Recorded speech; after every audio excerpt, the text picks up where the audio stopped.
Okay, I think let's get going. We've got 76 participants on the line and the numbers steadily increasing. We very much respectful of everybody's time. So a warm welcome to everyone to our webinar today. Good day, buenos dias, bonjour, buongiorno, bom dia, salam alaikum, as we'd say in South Africa, molweni. Greetings to all of you. Thanks for joining from across the globe. My name is Ben Sanders, Senior Consultant at the International Platform on Sport and Development, sportanddev. And I'm your host today, along with my co-host, Marisa Schlenker, a fantastic team behind the scenes and an inspiring set of panelists. We're happy to have so many people joining us from all corners of the globe, across continents, countries, and cultures. It's great to see so many of you here with us today, and we hope you enjoy the discussion. As you know, we're here today to raise awareness on the second edition of our MOOC. A MOOC is a massive open online course on sport for sustainable development, developed by sportanddev, the Commonwealth Secretariat, and the Australian government. The second edition of this course launched on the 10th of May, so just over 2 weeks ago, and is now open to learners. In this short period, we've already had over 1,100 learners join from 126 countries and counting, and we anticipate many more over the coming weeks. My colleague Saurabh from the Commonwealth Secretariat will provide a bit more information on the first run of the course and its progress shortly. Given the multiple challenges we face globally at the moment, which are more pronounced than ever and have been exacerbated by the COVID-19 pandemic, we want to take a moment to recognize the work of those on the front lines and those on the fields who continue to deliver services, including sport, to those who need it most. These are the real heroes of our time, and we take a moment here to salute them and to remember and salute all those we have lost during this time.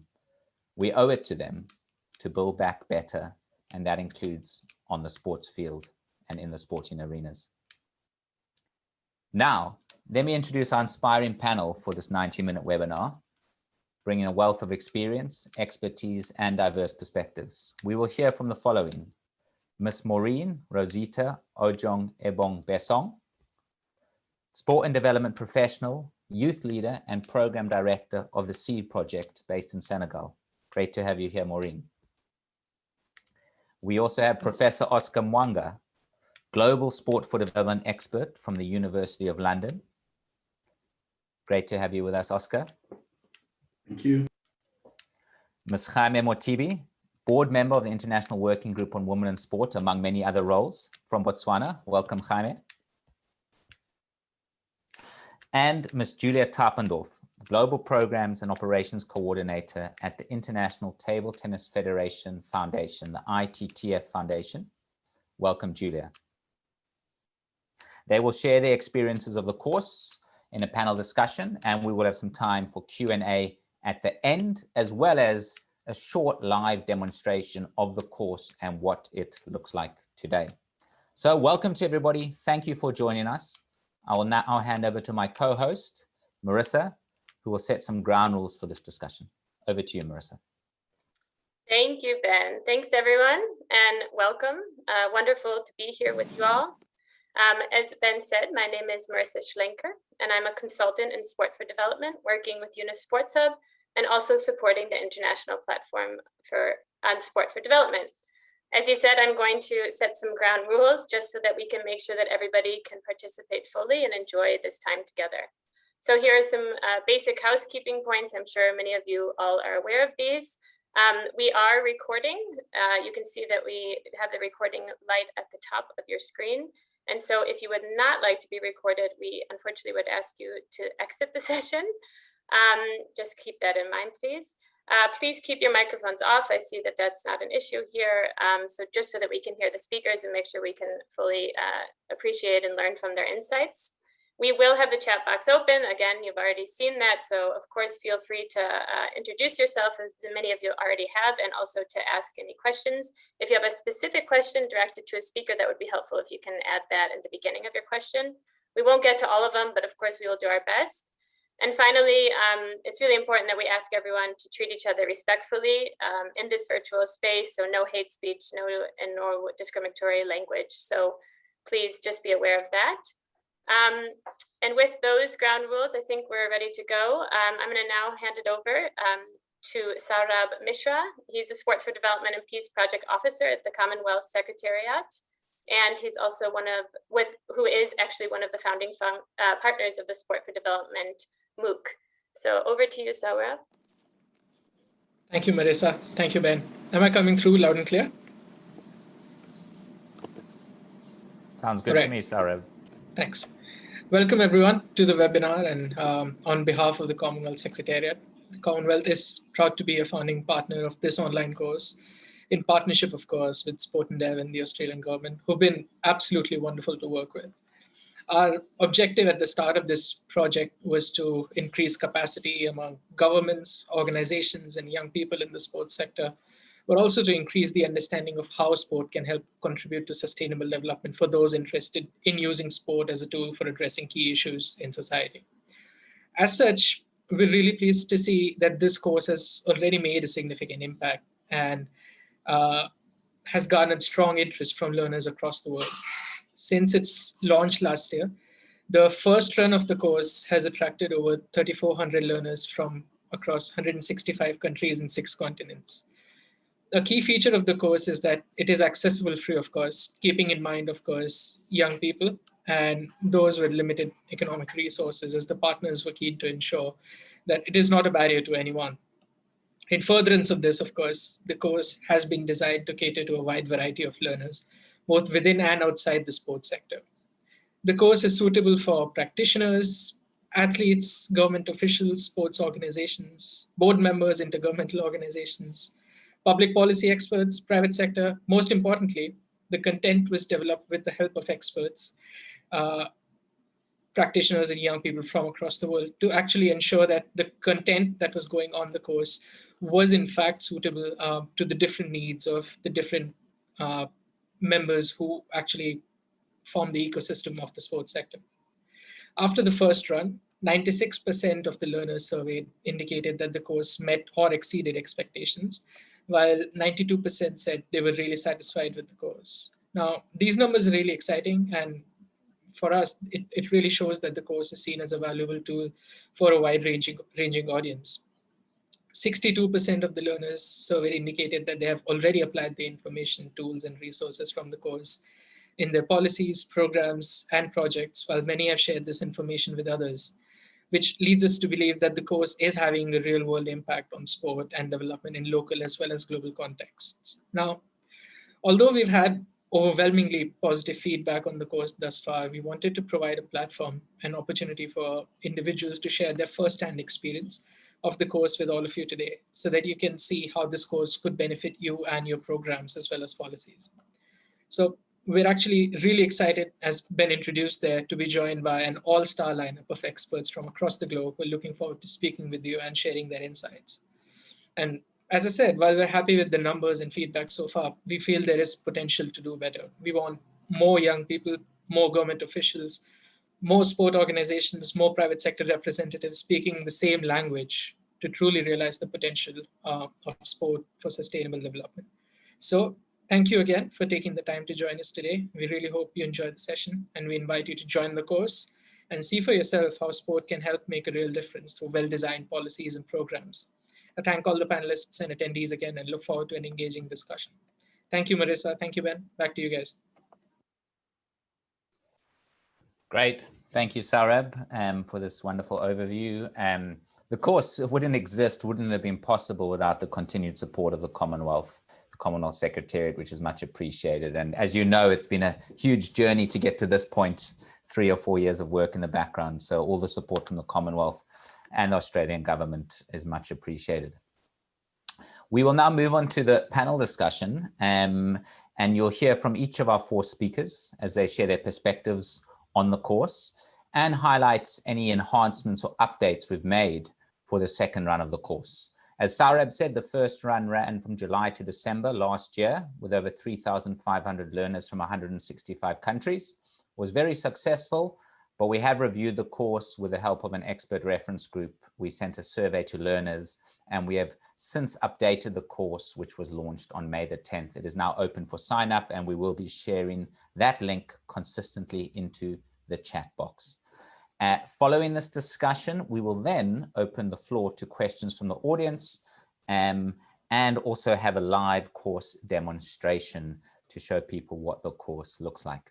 So let's get into it. Let's start off with Maureen, who in addition to all her other roles as a youth leader, director at SEED, and advocate for sport and development, was actually a learner on the first run of this course. Maureen, great to have you here. Thank you, Ben. Can you explain from your perspective why you think courses like the Sport for Sustainable Development and MOOC are important, and what value they bring to young people looking to work in sport and individuals working in sport organizations, particularly in places like the Global South? Well, I'll first start by saying thank you for the opportunity to be here. I think we can all agree that sports development and sports for development are cross-cutting areas, but different fields that have extremely specific objectives.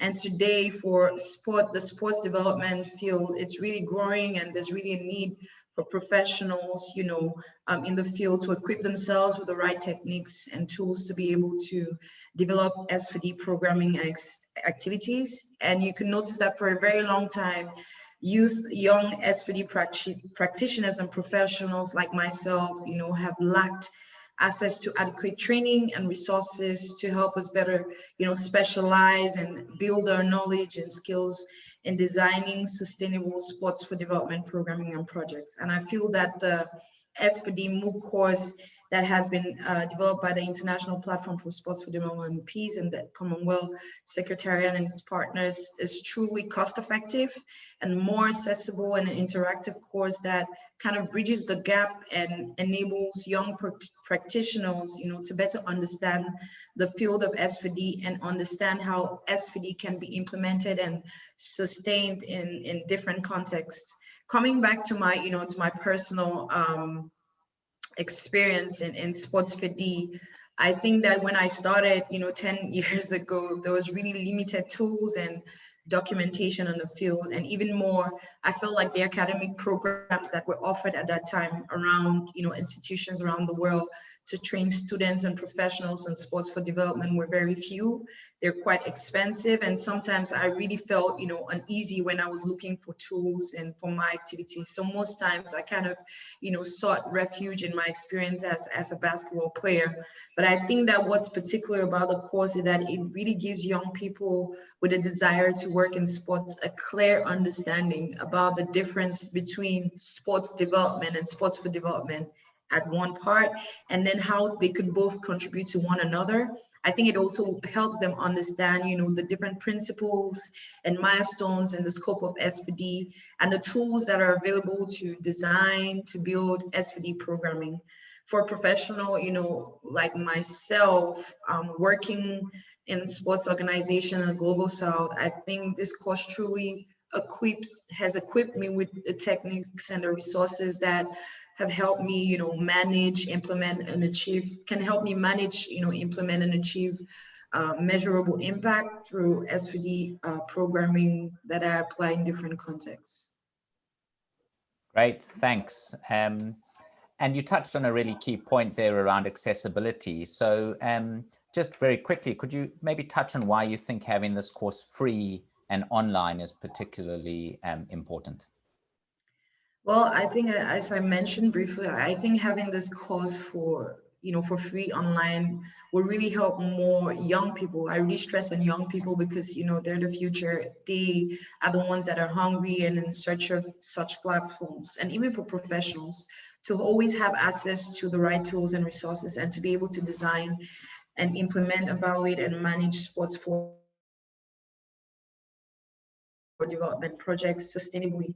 I think that truly it's a real solution to make this, this much more easier for people to be able to further their careers in the field. Because as we all know today, most of the times, especially in low income settings where young people don't have access to resources to be able to pay for expensive courses that are offered by international institutions, they can then, rely on this platform and on this, course that has been meticulously, designed to respond to their desires and to gain knowledge in the field of S4D. Great, thanks, Maureen. We're now going to move over to Professor Oscar Mwaanga, who, in addition to all his other roles, is also a member of the expert reference group providing support to this course. Maureen, you mentioned when you started in S4D 10 years ago, there weren't many tools and resources. Oscar, we know when he started, there was even less, given that he has founded a number of initiatives as well.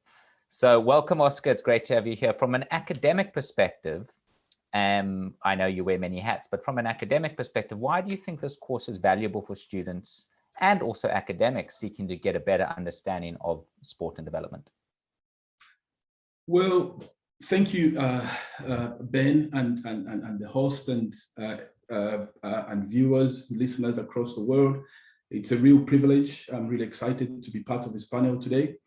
Why is this course important? And I think I've been involved in sport for development, wearing different hats, from working in the Global South in communities to working at, advising governments and the African Union to working as an academic. I think the best place to start is to maybe use this saying from, I think, an old lady that were in a village in Swahili that said, the most important thing in development is the people, the people, the people. Now, I'd like to add to that and say it's the people with power, and knowledge is power. Now, it's not just knowledge that is power, really. What is power is the application of knowledge. So at the turn of the century, when we were involved in this, in setting up sport for development, one of the things we lacked was a know-how. We lacked the understanding of how sport as a tool could be used to deliver development. We were very positive as we were sports people. We wanted to show the world that it could work, but the world that was not part of the sports domain wanted us to articulate exactly how this worked. And we didn't have the tools, we didn't have the know-how. So for me, this program, this training that we have available is a tremendous achievement. It's a milestone from working 20 years in this area, because it says empowerment to these young people across the world. It's accessibility, it's quality, it's focus on the fact that we're trying to focus on how does it work? We're trying to focus on program theory, if it works for whom, when, and where, and also the acknowledgement that it doesn't solve all the problems. It does solve some problems, but do we even understand those problems it solves? And to what extent can we actually be impactful in those small areas? Now, if you look at this idea of saying that sport does help in specific areas, what it means is it speaks about the community that the Sustainable Development Goals, for instance, enshrines, that we want a sustainable world for everyone, for all people. Now, that always seems like a very, evangelical statement to make, but how do we start to get there? We start to get there when we are all at the same level, at the same wavelength in terms of our understanding.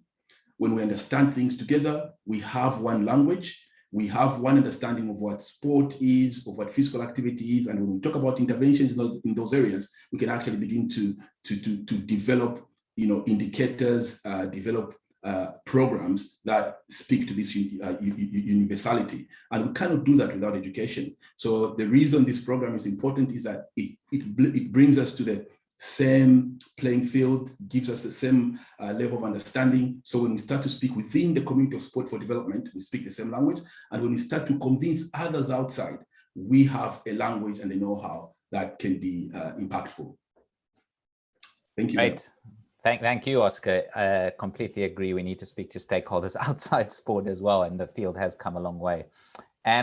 Great. We'll come back to Oscar shortly and go more into sport and the SDGs. But quickly, we're moving on to Julia from the ITTF Foundation, who've helped support this course since inception.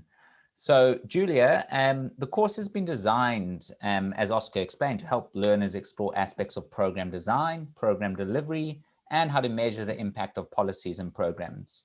So from your experience and that of your work with the ITTF Foundation, can you explain why you think these components are so critical for sport and development initiatives?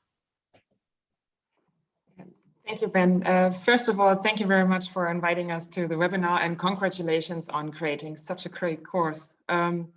Well, the key message from the ITTF Foundation is that this course is excellent to generally raise the bar in the sport and development sector. And like Oscar said, it is a tremendous milestone for this sector. So usually policies are in place because an issue has been identified. So we don't have to fish for problems because policies already highlight these big issues. And keeping in mind that most issues can only be solved over time, the course will help the learners to think in long term and to make their project more sustainable. So you will be able to design a program to know what change and what to change and what to do. So of course, yeah, the course is important because you can understand the policy and your link to help solving the issue. And I know for practitioners like myself, it is quite heavy on policies and probably harder to do, but not less important and helpful. So by understanding it and getting to know how to deal with it, I think the learners can improve their skills, get empowered, and also improve their work and the impact of their work. And yeah, here at the ITTF Foundation, we also want to support the people who bring solutions to problems. That's why we have created, for example, the Dream Building Fund, which is a call for projects aiming to support projects and programs to solve problems within their communities. And here, of course, applicants don't need to be experts in policies, and of course, we will help the people to build capacity in order to do, in our area, table tennis for development. Yeah, but anyone who is interested in applying to this Dream Building Fund, we highly encourage you to take this course because it will definitely improve the quality of your application and, as mentioned, your general work. Just want to name it here. I wanted to say that we're communicating about the Dream Building Fund in July, and the call will roughly open in August or September. So you will have quite a lot of time to prepare, for example, the theory of change and the goals, which is also a focus on this course created. So we were asking for a video pitch, and then the top 10 either present an online presentation or another pitch for the panel. Yeah, and the votes will come from a panel, which also includes votes from the young leaders to select then the final projects. Okay, thank you, Ben.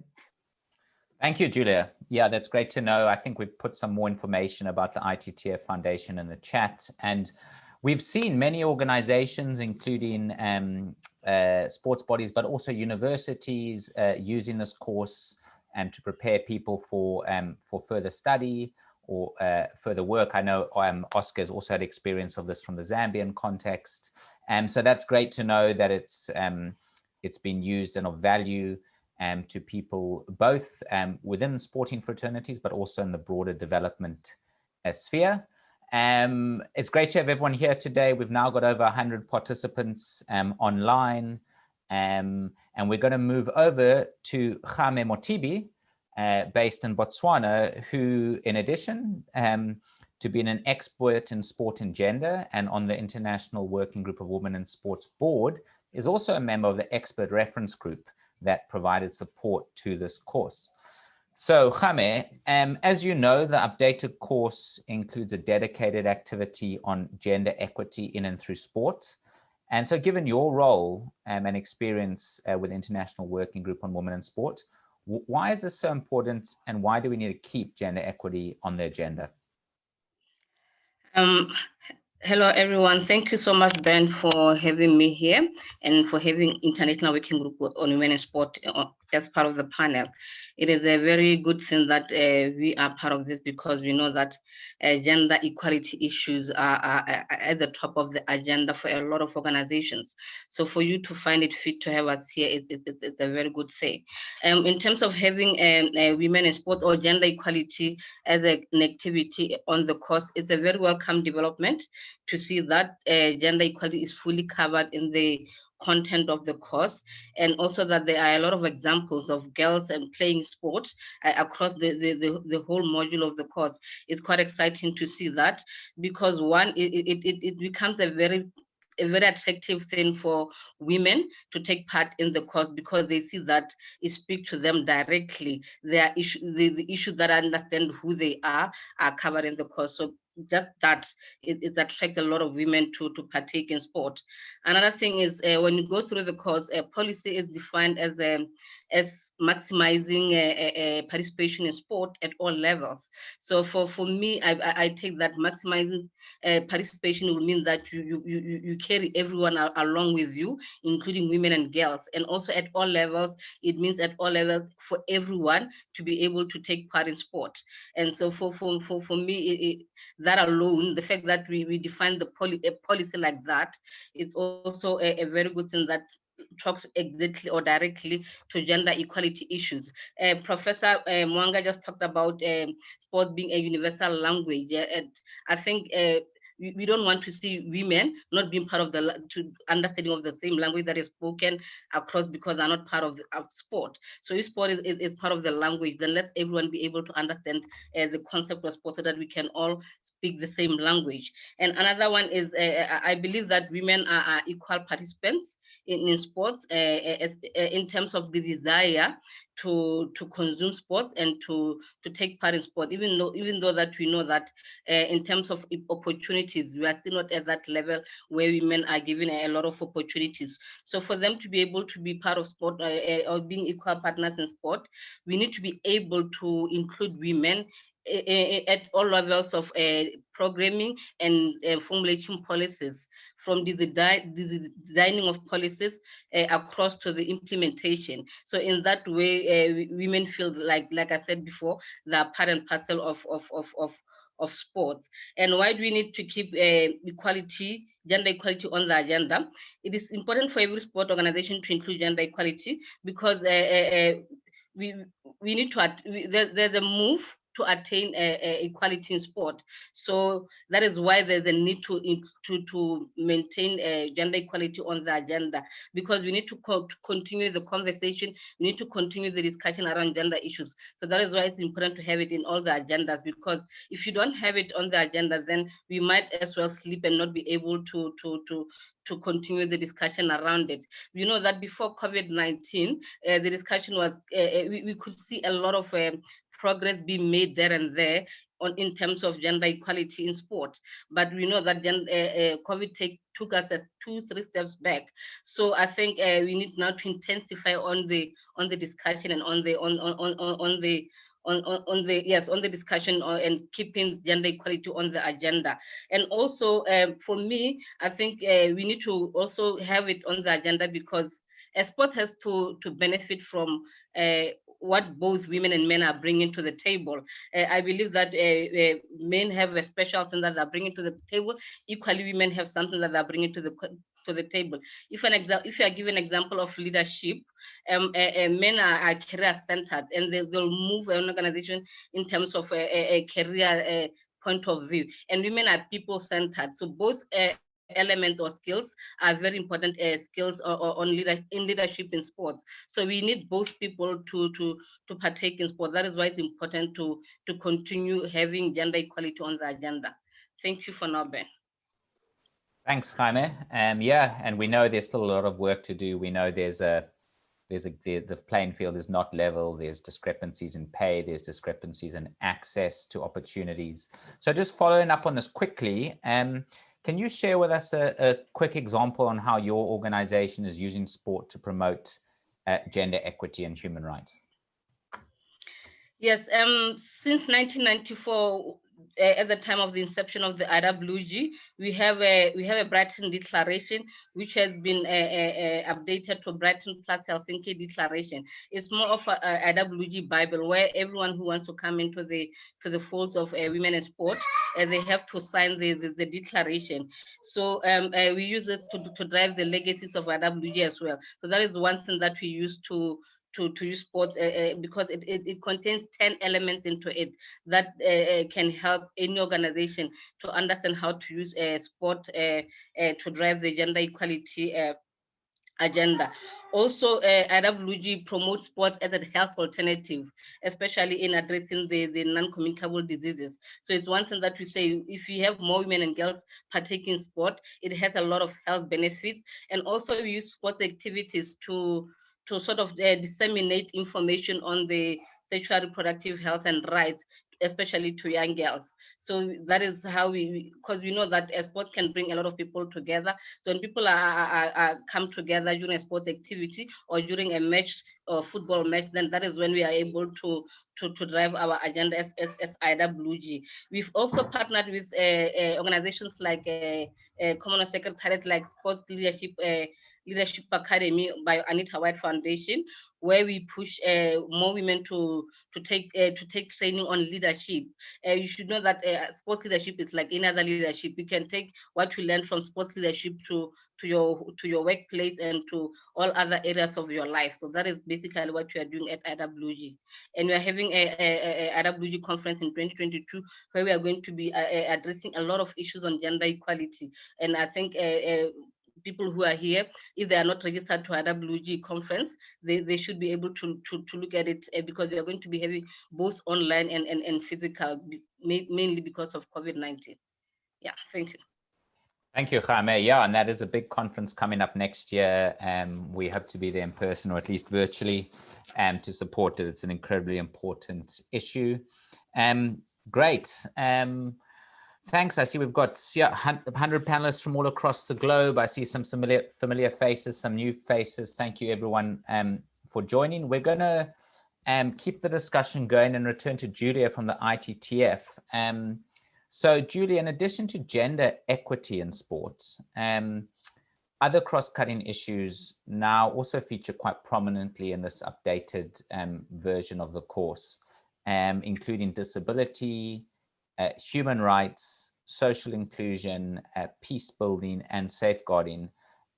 So can you share with us one example of how the ITTF Foundation is using sport to contribute to some of these issues or challenges? Yeah, sure, Ben. Well, in general, I wanted to say that our approach is to work from needs of problem that we've been informed about and where table tennis can be a solution or a tool to promote or advocate support. So we're not implementing so much. So we need the people who apply for support, like, for example, the Dream Building Fund, to be well known of how to implement a project. And here the course is very beneficial. Besides this, we're using table tennis to contribute to especially social inclusion. So for example, we have a project to include refugees with a disability in Azraq, Jordan. But we also have a project focusing on social inclusion, where I'm more involved in and where I can also tell you a bit more about, which is the World Table Tennis Day on April 6th, which also marks the International Day of Sport for Development and Peace, which I think for this audience, people know more about than the World Table Tennis Day. And honestly, the first course just opened when I started planning it. So it was also a really big contribution for my work. And yeah, so within the World Table Tennis Day, this project is more focusing on communication. So we motivate others to organize or participate at a table tennis event with a different topic each year, but generally making table tennis more accessible to people of different walks of life. So this year we had an additional focus, which was actually gender equity and female empowerment. So the UN Sustainable Development Goal 5. And well, through a bi-weekly newsletter and also social media posts, we have reached worldwide people, educating them and also advising on how to make their event more impactful in regard to social inclusion and gender equity.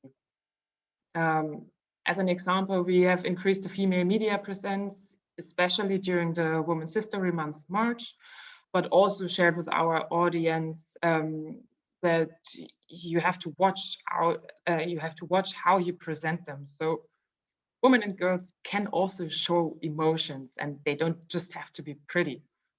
And I think also through this that we I don't know, I mean, I know because we have made a survey.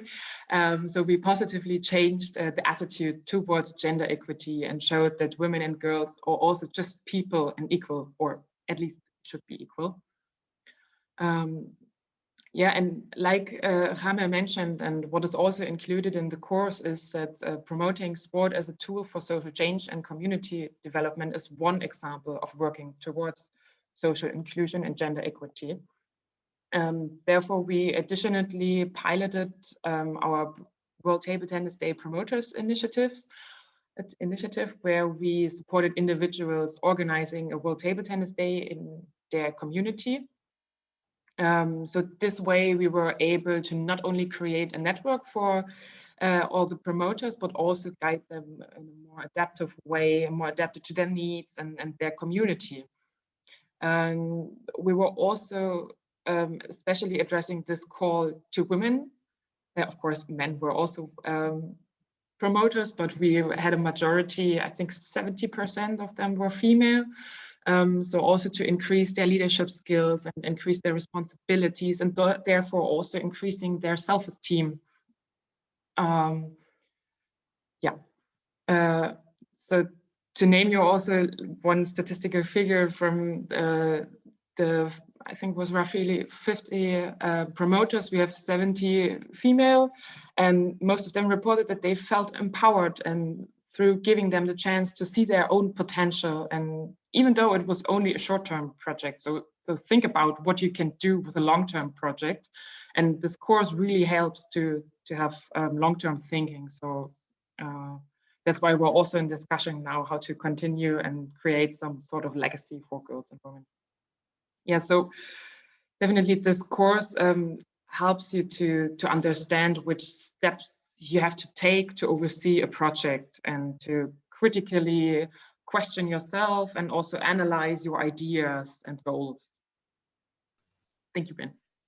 Great, thanks, Julia. And you mentioned a little bit about sport and the SDGs, and I'm going to come back to Professor Oscar Mwaanga now to get a better understanding about this. So, Oscar, based on your vast expertise and experience, founding initiatives such as Kicking AIDS Out, working as an academic, supporting intergovernmental agencies such as the African Union, being part of the expert reference group for this course and much more.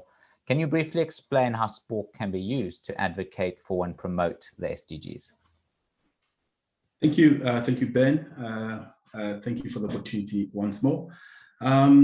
I think the best place to start to respond to your question is to sort of like paraphrase the question. Instead of saying promote, I'd like to just say, how can we see sport as a contributor to the Sustainable Development Goals?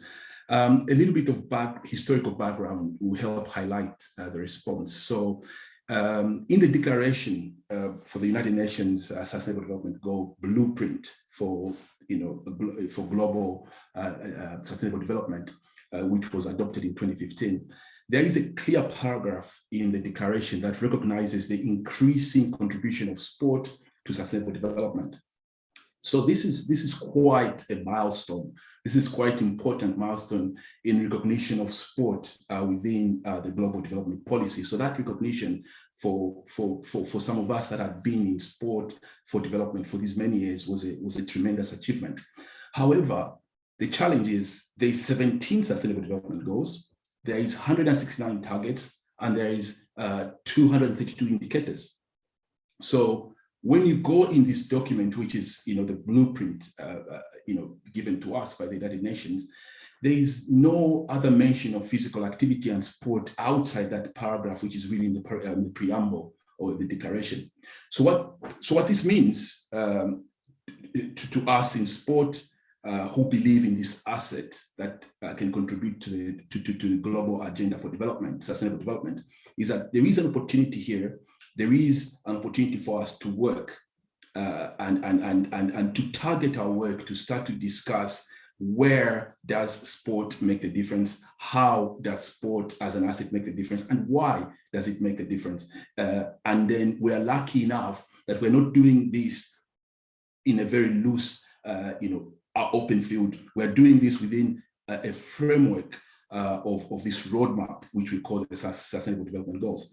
Now, we are very proud and very happy with the Commonwealth Secretariat and their stakeholders, because I believe they've brought us to a good place in terms of the significant work that they've done. They've brought us to a place where we are beginning to understand better how sport, when targeted, when well thought in terms of program theory and well evidenced, we can begin to understand where we can make that difference. So a couple of things that I quickly want to mention there, the three things in particular, is that the Sustainable Development Goals have within them this idea of, number one, it's a universal agenda. Now, what do we mean it's a universal agenda? There's a bit of a background to that, because the previous blueprint for development, which we are called the Millennium Development Goals, or acronymed as MDGs, that preceded this, were perceived essentially as a prescription for development developed in the global north for the global south. So with my hat on as somebody, from Zambia, having worked in Zambia, we perceived this as another tool for, patronizing, another tool for colonizing our mind, because you can't prescribe development for me. I have to be part of understanding my problem. So because my problem is always close to my solution. So it's the flip side of that coin. So if I'm not part of understanding the problem, I can't find the solution unless you want to do the solution for me. So the Sustainable Development Goals moves us away from that, and we begin to see that it has a little bit more universal acceptance. This means that for countries in the global north that have been leaders in international development, they begin to see that the international development agenda sits close with their domestic agenda. So what do I mean by that? So you find that countries, for instance, like Canada, who are very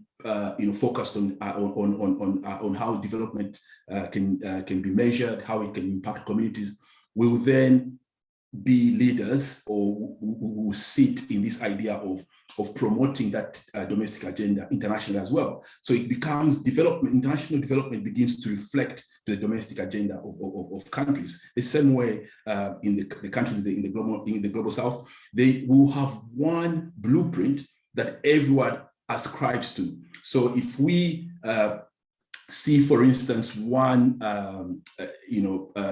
agenda there for addressing poverty, there is poverty in the United Kingdom, where I find myself. There is poverty in Zambia. So poverty is not about Africa. Poverty is a human problem. So how do we begin to solve it? So when we sit together to address this problem from a universal agenda, we are not prescribing development for anyone. We are prescribing development for all of us, so we can begin to move in this sustainable future that is going to be good for this global village that we find ourselves in. So the second point that I want to mention there is around the Sustainable Development Goals, is this idea that we don't want to leave anyone behind. So this means accessibility, which is a very strong point within this program. This means inclusion. It means addressing fundamental human rights. These are core to what we're trying to do. And these, I believe, and we believe, are important across the globe.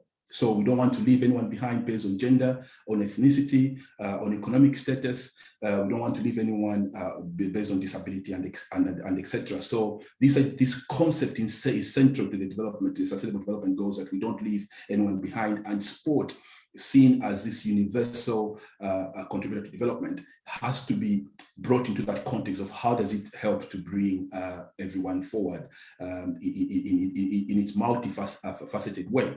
Then the last point, the third point here, is that actually Sustainable Development Goals have a much stronger focus on structural issues.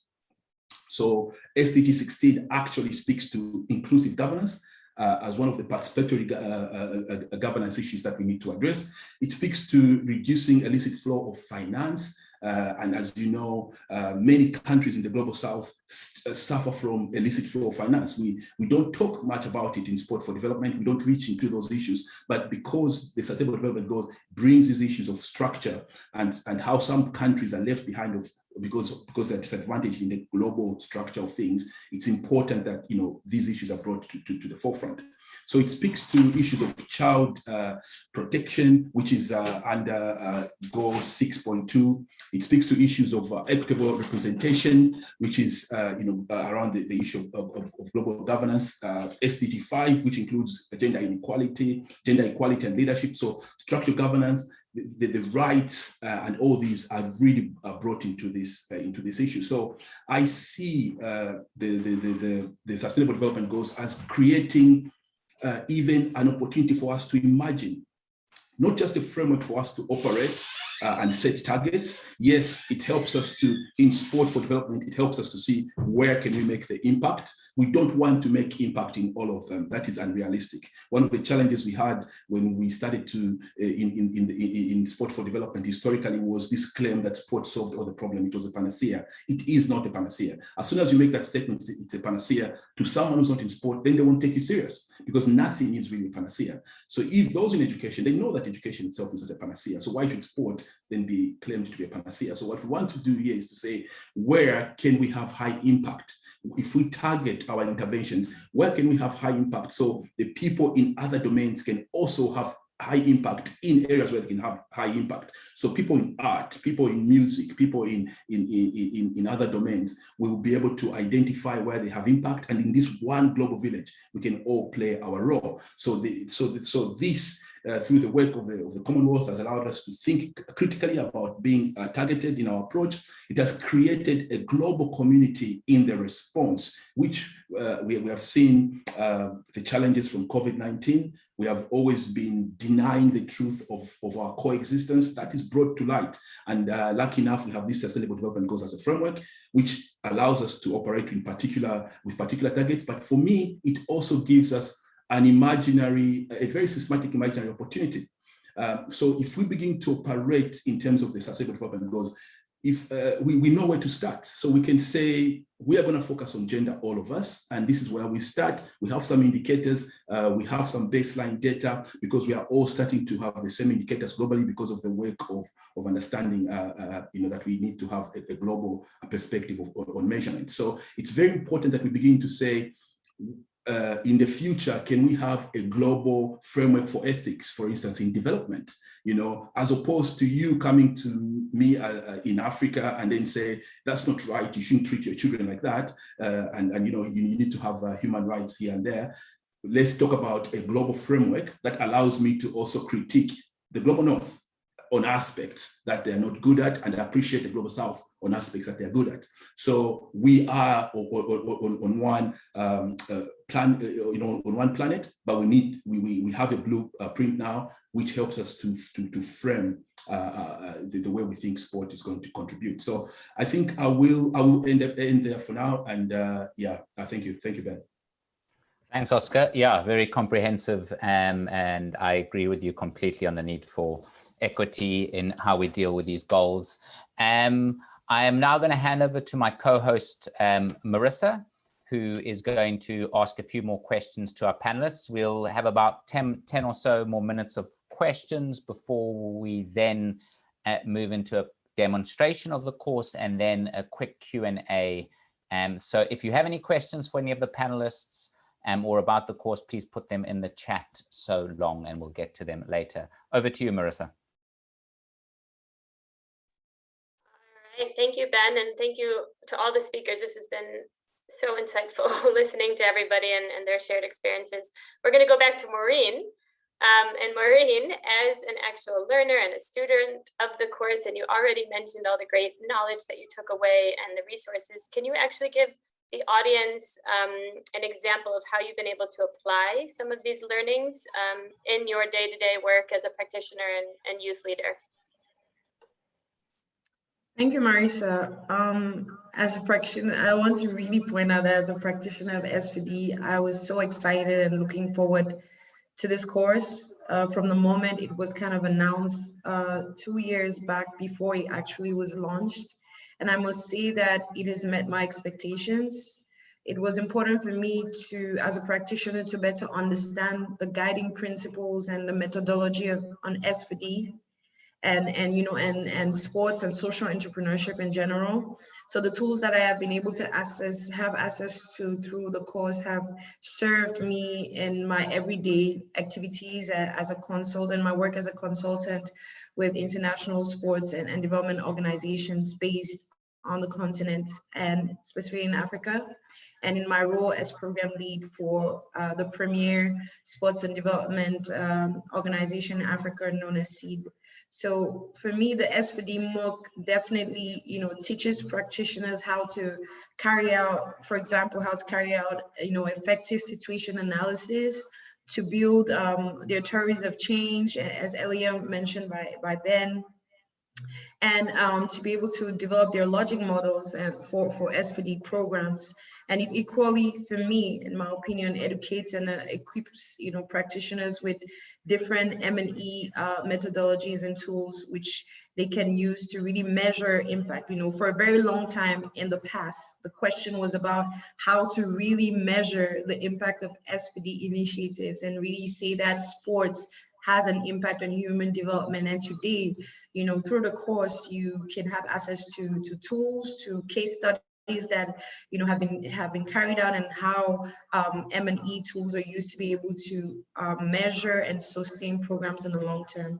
And one thing I want to add again is that what I loved most about the course is that it also exposes you to a variety of research, of documentation, of policies, developed around the world and by reputable, sports for development organizations or international organizations that operate in the field of sports for development. And it really also gives you a clear idea of the SDG indicators that are linked to sports, as Professor Oscar mentioned. You really get all the 17 SDGs, the different indicators that are linked to sports for development. So in that way, it would help sports for development practitioners and even NGOs understand in what way they are contributing to the sustainable development goals through sports for development practices.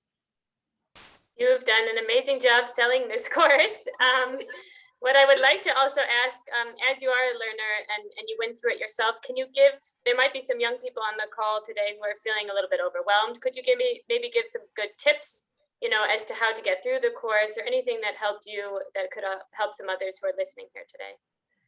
Well, for me, what worked for me anyway, and what I did was to adapt, the exercises given to my professional context. So every exercise that I went through from, the first week to the last week, I tried to adapt it to a project that I was working on personally or with the organization to be able to better understand. I think that really helps. So I think that it's helpful, and it can, enable practitioners better structure or develop, for example, their program statements or their theories of change, and really build their logic models. That I know that I did that, it helped me. I would also advise young practitioners, especially who aspire to work in the sports for development, space, to apply the knowledge that they learn through this course, maybe as volunteers, even if they're not actively in the space, but you could be a volunteer or apply to be a volunteer for a grassroots sports nonprofit organization where you can use this knowledge. Or for those who are actually aspire to work for SPD organization or grassroots programs, I think it's a great opportunity for them to understand the subject, to use the course as an opportunity to practice, and to develop, a program. It could be even a personal program that you're aspiring to, to develop. For example, before I actually got into the field, when I was in school, I worked, as a volunteer in the community, or even when I just had ideas, I tried to develop them. So this could be an opportunity through the course to develop, ideas which even you can propose to an organization that you admire and that you're looking for. I know that there are so many organizations on grassroots levels who are looking forward to innovating, to looking for new strategies and new projects and programs to be able to, realize their mandate. So as a young practitioner or somebody that is aspiring to work in the sector, through this course, this can be an opportunity to understand the whole end-to-end process, probably get creative and, create an idea that you can also promote to an S4D grassroots organization that you admire, or to a potential partner that can, support your initiative? Thank you, Maureen. That's super helpful, and I hope that it's helpful for some of our guests here today. We're going to go on back to actually Professor Mwaanga. Many people might not know that the course was also designed for policymakers and also public officials. And having worked widely with governments, can you explain what value add the Sport for Development MOOC also brings to government officials and public policymakers? That would be helpful to hear from you. Okay. Well, thank you very much, Marisa. I think to respond to that question really is to start with what is the problem with the way governments have approached sport for development or sport. That's a suitable point of departure, really. So they have not in certain countries, and in most countries, sport has not been taken serious. It has not been perceived as a real contributor for development. And of course, there has been sufficient evidence, and there has been very weak program theory. So it's understandable. So in my work, when I set up a foundation in Zambia called EduSport, the government in Zambia did not know where to locate us. Were we under the Ministry of Sport? Were we under the Ministry of Education? Did we register to the Registrar of Society? Did we register to the Sports Council? So it was always difficult to place us. But I think with the Sustainable Development Goals, we are moving towards a direction where it will be possible to place sport for development organizations, so as to allow them to perform better in contributing towards the specific Sustainable Development Goals that they can deliver. So what can governments benefit from this MOOC? Number one, they can benefit in terms of know-how, in terms of knowledge, in terms of understanding. Like we've already said, even if they don't have a sport background, they can use this MOOC to acquire the basic understanding of what sport for development is all about. So, so it's about what can they know so that they can apply, and then they can evaluate together. All right. Now, whereas they're involved in creating policy, so be it in the African context at African Union level, or at regional level, or at country level, it's important that the policies create ecosystems where players are able to operate and deliver on their targets. And this MOOC gives that opportunity to develop their understanding so that they are able to really develop policies that will enable the various players to perform. There is always the issue of the conversation that we have. The conversations that we've had previously have not been progressive conversations, because government, people that don't see the value of sport in supporting development will just brush it aside. Now, if they have this this fundamental knowledge around the role of sport in development, in delivering the Sustainable Development Goals, which the government buys into, then it becomes easier for sports development advocates to mobilize more people within a good policy created by government, to bring in new resources, to open up new possibilities that have been closed. I'll give an example, for instance. So if there is one of the challenges we have in sport for development has been finances. And so because we can't see financial resourcing within our countries, we look outward to international donors to come and bring the resources. But if the conversation changed, because the policy has shifted, we could go to the Ministry of Health and say, look, we know that, for instance, because of COVID, there has been an increase in sedentarism. Here is the evidence. Do you agree? Yes, we agree. Now, look, we need 10,000 steps for the average person, for them to achieve good health, for them to address particular non-communicable diseases in the future that a lot of scientists are predicting are going to be the increase because of sedentarism that has been exacerbated by COVID-19. So here now is an opportunity for you we have redefined sport. It includes physical activity. Therefore, as an organization, we want to help the government to deliver this target. Because if you hit this target, this is how much you save from diabetes type 2. This is how much you save from these particular cancers. So that hopefully releases new funding for the NGO. So for me, as an optimist in this space, that's what I'm looking, that we can have an opportunity engage a different conversation because we've got a different understanding and we are all together on a different platform and the same wavelength of knowledge. So yeah, thank you, Marisa. Thank you. And just so everybody knows, yeah, thank you, Professor Mwaanga, for your response there. We're going to go through, we have 3 more questions, and then we'll hopefully find some time for the Q&A, but you can continue to post your questions and comments in the chat. And then also if some of the panelists, if you want to read, if any of them are specifically going to you, feel free to answer them directly. Now we're going to go to Jaime, and we're going to actually look at the curricula. And thinking about the second version of the MOOC, we've already kind of spoke about this, but there's a dedicated component on gender and COVID-19, different cross-cutting issues such as human rights, governance, and safeguarding. And I'd like to ask you kind of why do you feel that these new additions to the curricula are important, and especially from your viewpoint with IWG, but then other kind of hats that you wear. Why is this important to have an extended curricula? Thank you.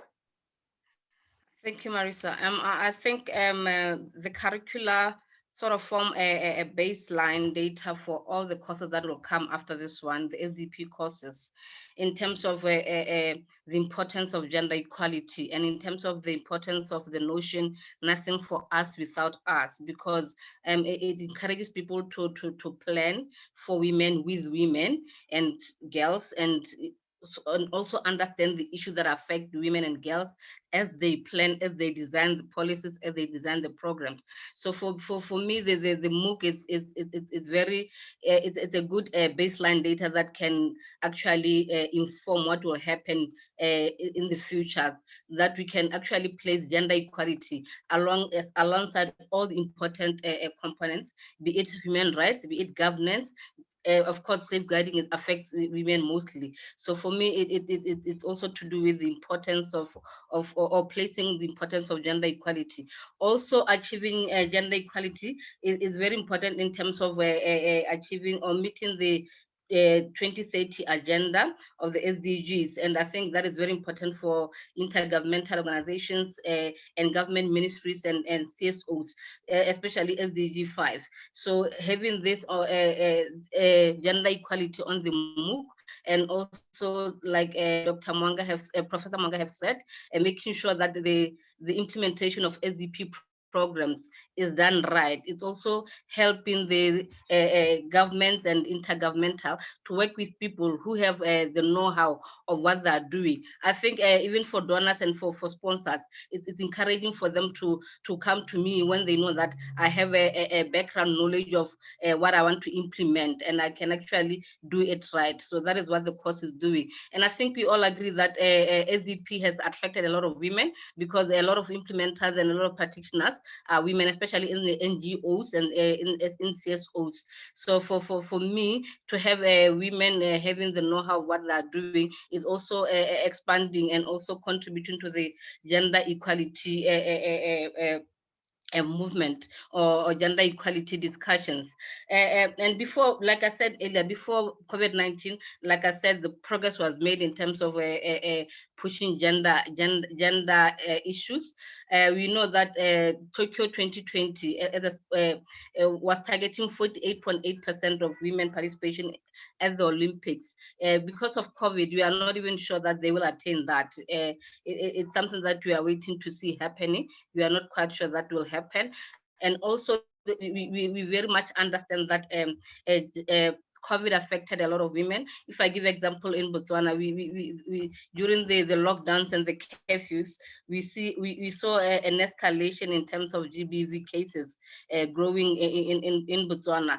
And I would wish that for anyone who's going to go into the space of SDP programming, they cannot do it without carrying women along, especially when you're trying to address the after effects of COVID-19. You have to do it with carrying women and girls along, because they're the most hard hit by COVID-19. And I think what is also important is that I always say that, and I think people sometimes take it as a joke, but I say it from a serious perspective, that we want to see intergovernmental organizations, government ministries, and CSO pushing for laws and sanctions of sexism in sport, of racism in sport. The same way we are pushing for doping in sport, the same way we are pushing for crime, for corruption, for match fixing. We want to see those also having, when someone has said something that is sexist, and something that is very, an action is taken against that person. And I think the more we have the conversation around gender equality, especially also in the SDP areas and also in sport areas, the more we have that conversation going, the more that we show people how important the gender equality is in terms of governing even the country itself. And we know that gender equality is also a very important economic in terms of achieving economic excellence for countries in so many ways. And we know that sport for development programs and the and sports impact programs, they're also contributing to making sure that they have an economic impact, the programs that are running there, and also, and women are also benefiting from that. So for me, it carries a lot of importance to make to have gender equality and COVID-19 as an added activity on the course, because now you are going to be implementing something that is very effective, and we are going to be seeing people running very successful SDP programs across all the countries. For Botswana, it's very exciting because we don't have a lot of SDP programs that are running in the country, and I think for people from Botswana who are in this webinar, from here they should be able to go through and take the course with the hope that they'll come up with a lot of programs on SDP. Thank you so much. Thank you, Jaime. And just as conscious of time, we've got 21 more minutes. So we're going to go to Julia, and then after that, Professor Mwaanga. And I'd ask just the panelists try to respond if possible in 1 minute, if possible. So I'll also speak quickly. So again, looking at the curricula, and there's this dedicated component related to sport and COVID-19, which includes guidance, resources, and so forth. Can you tell us like the importance of this for how to then support other stakeholders and bring in more stakeholders in sport for development? Thank you, Julia. Yeah, thank you as well. I try to keep myself very short. Generally, I just want to point out that we need to adapt to different purposes and target groups. So especially in times like these, where disadvantaged groups have to face even more unfairness and discrimination, we still need to, well, create, for example, safe spaces. And like Jaime said in a previous answer, with COVID-19, we are 3 steps back in terms of gender equity, for example. What is also relevant to learning through this course is to be more resilient in the progress of designing a program. So we hope that this would help people to prepare better for unexpected things, but there will always be some unexpected in the future. So I think this component is very helpful that it is added. And additionally, to have resources and guidance on how to provide tools to the target group of their project or program is also good, so that the target group can also be more resilient in their daily life. And coming back to my example and my experience, my personal one with the World Table Tennis Day. I mean, in 2020, when the World Health Organization declared COVID-19 as a pandemic in March, we had to adapt from solely a physical main celebration from the ITTF Foundation organized to solely online. And so, for example, for this year's World Table Tennis Day, we already planned our main event to have some physical parts in it, but also some online parts. Of course, we then also had to move solely to online, but it was definitely easier to come up with a plan B. So having a plan B and having this COVID-19 component in the course is very helpful. So whenever I do a project now, and of course also before, but now especially, I will always have other possibilities in mind to just stay flexible. Thank you, Marisa. Thank you. You did a great job with your timing as well. And we're going to go back to Professor Mwaanga. And I'd also ask if you could try to keep it short, although this is a tough question. But so specifically, what they learned from the learners in the first MOOC is that the course, it highlighted that, the surveys highlighted that it filled a crucial gap in the sport for development field.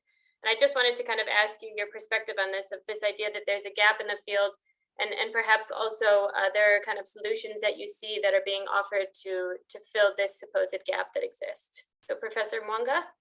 Okay, in 1 minute and counting. I don't know if there's a gap. I think there are gaps. That's where I want to start.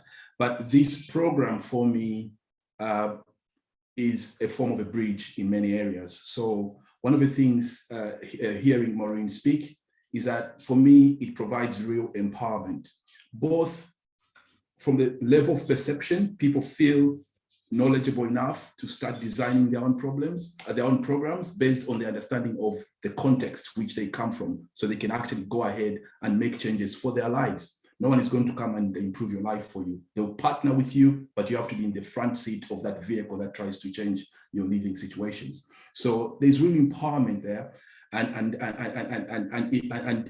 because it addresses questions that are academically sound, academically robust. So by that I mean, you know, we're not just addressing the what question, what is sport, but we're addressing the how. We begin to get into theoretical thinking. What is the theory underpinning the interventions we are trying to make?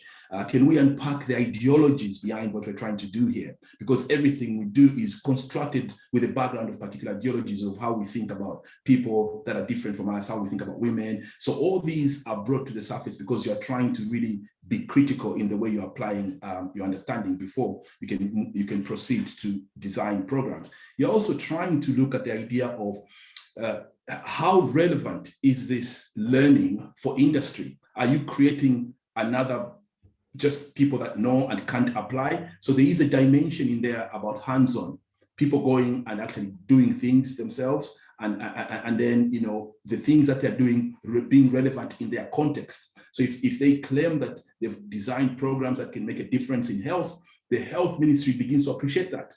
If they've designed programs that can change in terms of you know, crime in local community, the police become partners in that. So you are actually beginning to become real, because one of the things we suffered historically as sport for development practitioners was no one thought we were real. We're not discussing real problems that actually affect people. You know, we're giving these young girls in our community confidence. Well, they don't have food.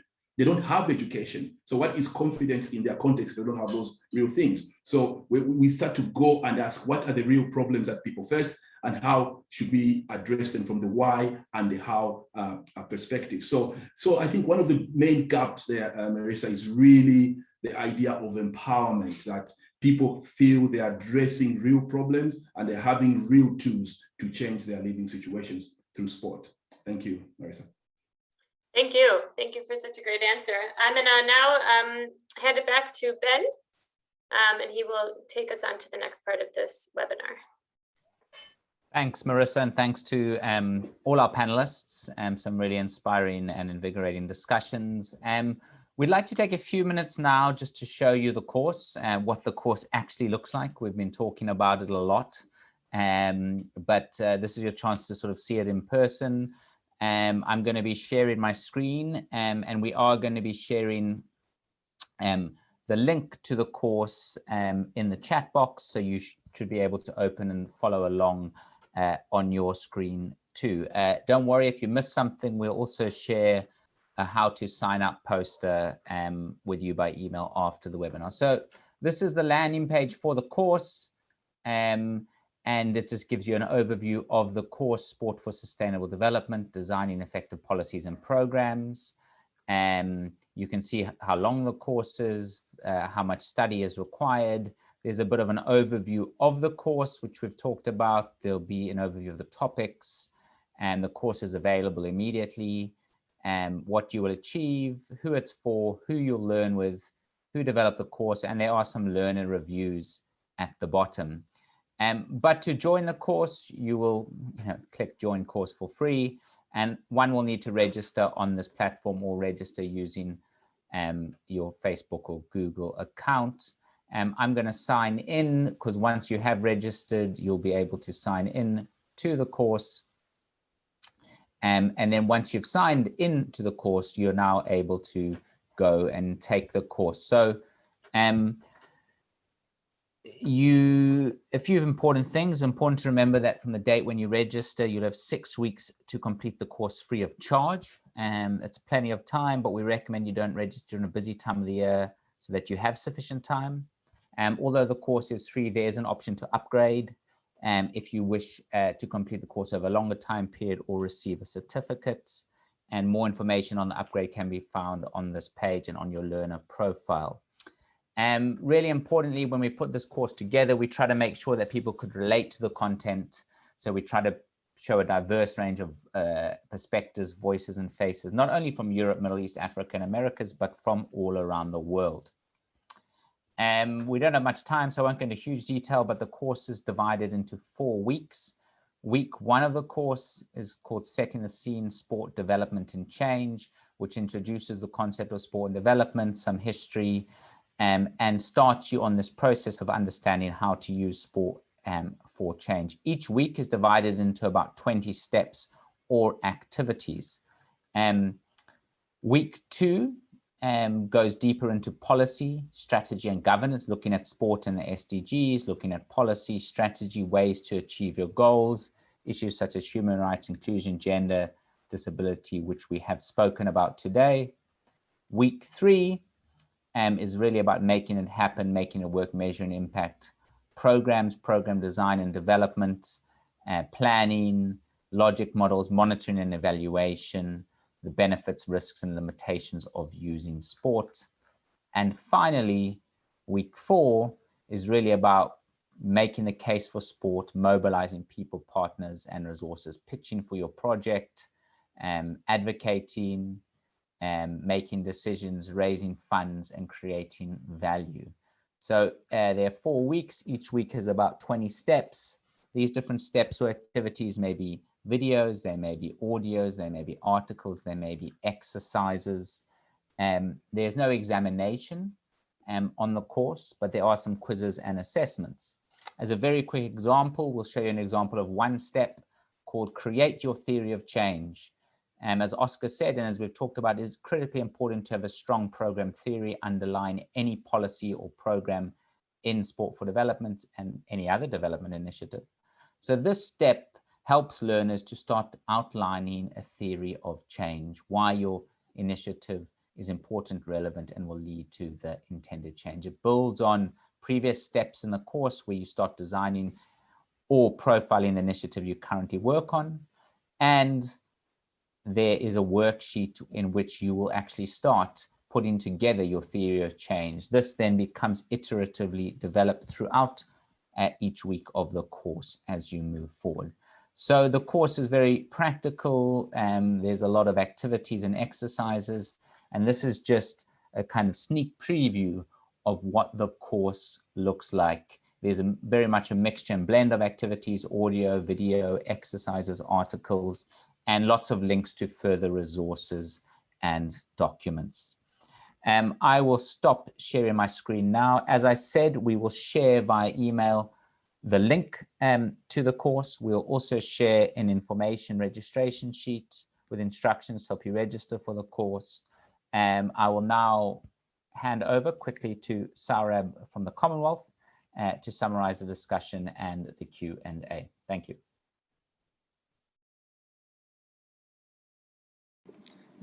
Thanks, Ben, and thank you once again to all of the panelists for fantastic insight today. And it's been interesting for me as an observer as well as a practitioner in the sector to have had all the thoughts on board, not just through the panelists but also in the chat.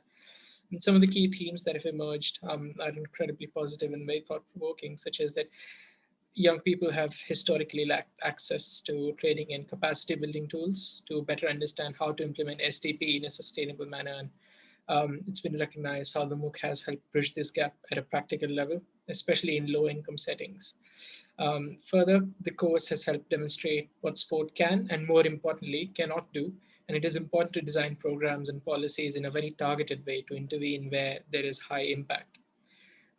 It was also discussed how the SDGs really help highlight how the national development agendas across different sectors can align. And the course, through its integration of the SDGs, helps those within as well as outside the sports sector speak the same language. For practitioners, it is quite helpful to have a better understanding of how programs need to align with well-designed policies for sustained impact. And this is also helpful learning for those looking to apply for funding and resources, as was one of the questions in the chat, such as the ITTF Foundation's Dream Building Fund, as clear links to sustainable development and existing policies will definitely help make their application stronger. Lastly, and I would say more importantly, we need to ensure that in the post-COVID environment, the progress made in and through women's sport is not reversed, and that we continue to push for safe spaces for women and girls in and through sport, and consciously ensuring gender equality throughout the policy development process, starting from policy design, going all the way through to implementation. And lastly, the course helps highlight the importance of effective monitoring and evaluation to actually measure and evidence the impact of sport, which is needed to inform programs and policies if they are to have a stronger impact. So some really good learnings there from, I think, all of our perspectives as practitioners, as well as speaking as an intergovernmental organization and an organization that works quite often with national level policymakers as well. So thank you for those insights. Before I hand it back to you, Ben, just wanted to remind all of the attendees of the enhancements that have been made to the second run as well, such as a dedicated component related to sport and COVID-19 with guidance and resources, improved focus on cross-cutting issues such as human rights, gender, and safeguarding. And particularly that focus on safeguarding came through very strongly in the second round of deliberations with the expert reference group. So definitely we have them to thank for that. Increased signposting to key initiatives, resources, and tools, including other courses, and enhancing the user journey and experience and taking into account key learner feedback on that front. So an exciting development to keep your eye out for is that the MOOC partners, the International Platform on Sport for Development, the Commonwealth, and the Australian government are also exploring making the course accessible in other languages. And I did note a question about this in the chat also, especially with the focus on other UN languages. So French, Spanish, Russian, Arabic, and Mandarin are all in the. So please do contact us if you would like to support this process in any way. Back to you, Ben. Great. Thank you, Saurabh, for the great summary. We are running out of time, so I don't think we'll be able to take questions, although I don't see too many in the chat. But I think if people do have questions, feel free to email us at info@sportanddev.org. I think that's in the link. That can be in the chat box, and we can respond to any questions or direct any questions to our panelists based on what any of them have said. We've just got a few more minutes, so please bear with us as we close and do some thanks. Firstly, we've created a very short poll for participants to provide anonymous feedback on this webinar. The poll should now be on your screen. It should just take a minute to complete. So if you could please complete the poll quickly and honestly, that would be much appreciated. And the result should also pop up on the screen. So just to wrap up, really, remember this updated course launched on the 10th of May. It's open, it's free of access. You can sign up now. It will likely be open for the rest of the year and into 2022. And we put the sign up link in the chat box. Feel free to share this widely. We have seen people from all over the world join this course, from the United Kingdom to Fiji, to Mexico, to South Africa, to Kenya, Zambia, from small island states to developed countries. If you've shared your email with us, we'll also be sending out the course poster with information on how you can register for the course. The session has been recorded, so we will share the recording of this as well on Sport and Dev and through our various networks, so you can always catch up on this, as well as the chat. We will share this publicly too. So just before we close up, I'd like to thank really all of our speakers for taking the time to join us today. It was really wonderful to hear from Julia from the ITTF, Professor Oscar Mwaanga, Jaime Mothibi from the International Working Group on Women in Sport, and Maureen, who is not only a student or was a student on the course, but also a great advocate for this course and doing great work in Senegal. And wonderful to have all of them with us today. And we hope to do something like this again in the future. On behalf of Sport and Dev, I'd also like to thank our partners, the Commonwealth Secretariat and Australian Government, who've supported this course since inception. It's been many years in the making, and for their continued support of this course, both financially and with their expertise and experience. I'd also like to thank the Expert Reference Group, two of them on the panel, Jaime and Oscar, but there are many more, and other stakeholders who've contributed to the course. And of course, thank you to everyone who made the time to join us today. And we know there's a lot going on, and we really appreciate you joining this invigorating discussion. And it really, I think, is more vital than ever to discuss and debate the ways in which sport can better serve society. We've seen with the COVID pandemic, the fault lines in society have been exposed. They were there before, they're worse now, and sport can play a bigger role. It should play a bigger role, and I would say it must play a bigger role if we're serious about sport contributing to sustainable development, the SDGs, and other priorities. So thank you once again for joining us today. We hope you enjoy the rest of your day. And to close off, we would love to take a group photo of everyone who joined this webinar today. Bandwidth dependent, so please switch on your video if you're comfortable doing so. We'll grab a screenshot of this, which we will also share when we compile articles and further resources on this course. So thank you, everyone. Great to have you all here. Enjoy the rest of your day and keep in touch. Thank you.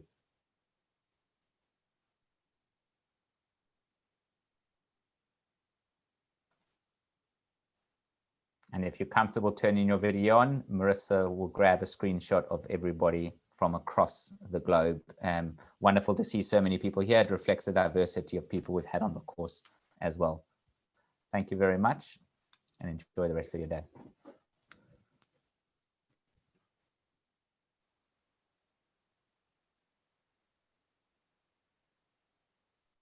Got it. Thank you. Bye-bye, everyone. Thank you. Bye-bye. Bye-bye.